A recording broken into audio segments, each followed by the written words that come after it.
अनि as my final act of love I let you go.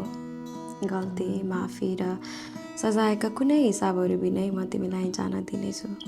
त्यस बिन्दुपछि न म तिमीलाई पर्खेर बस्नेछु न तिमीले नै मलाई।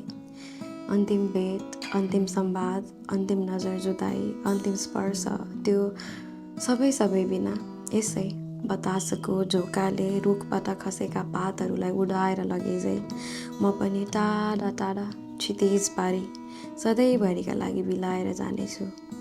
यति गहिरो हराउनेछु कि तिम्रो जीवनबाट, तिम्रो नजरबाट, तिम्रो सम्झनाबाटै मेटिनेछु। तर अझै पनि समय साट्न मिल्ने भए हामीसँगै हुँदाको पलहरूलाई एक क्षण, मात्र एक क्षण फेरि जिउनका निम्ति मेरो बाँकी जीवनलाई दाउमा राखेर हाँसी हाँसी तिमीसँगै हिजो रमाउने थिएँ।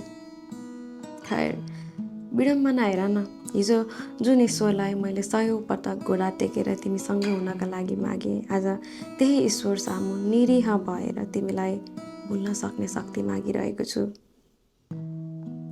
जसको नामले मेरो दिन उज्यालो हुन्थ्यो, जसको मुस्कानले मेरो मन फुलसरी फक्रिन्थ्यो, जसलाई मैले शिरमा राखेर पूजा गरेँ, जसलाई मैले नसा नसामा माया बनाएर बगाएँ, आज उसैलाई जान दिनु छ। आज उसैलाई जान दिनु छ। हुन त भन्छन्, जब दुई आत्माले एक अर्काको जीवनमा आफ्नो अर्थ पुरा गरिसक्छन् तब ब्रह्माण्डले नै उनीहरू बिच यति ठुलो दूरी बनाइदिन्छ कि एउटै सहरमा सास फेरिरहे पनि उनीहरूको बाटो फेरि कहिले जुत्दैनन्। सायद हाम्रो सम्बन्धको पनि यही आएर अर्थ पुरा भयो। कहानीको सुखद अन्त्य हाम्रो भागमा परेन। अन्त्य तितै भए पनि सुरुवात त स्वर्गीय थियो, बहुमूल्य थियो, आत्मीय थियो।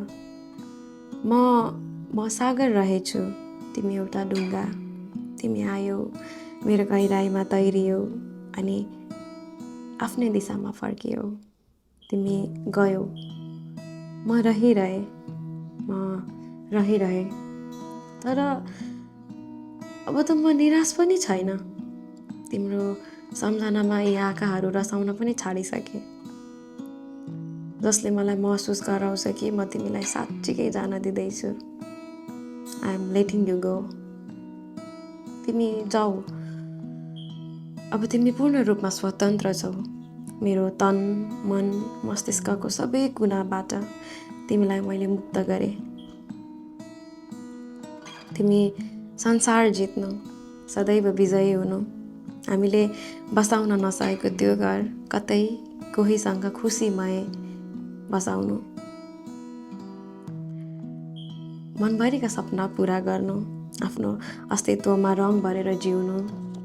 तर बिन्ती, बिर्सेर पनि म कहाँ फर्केर नआउनु।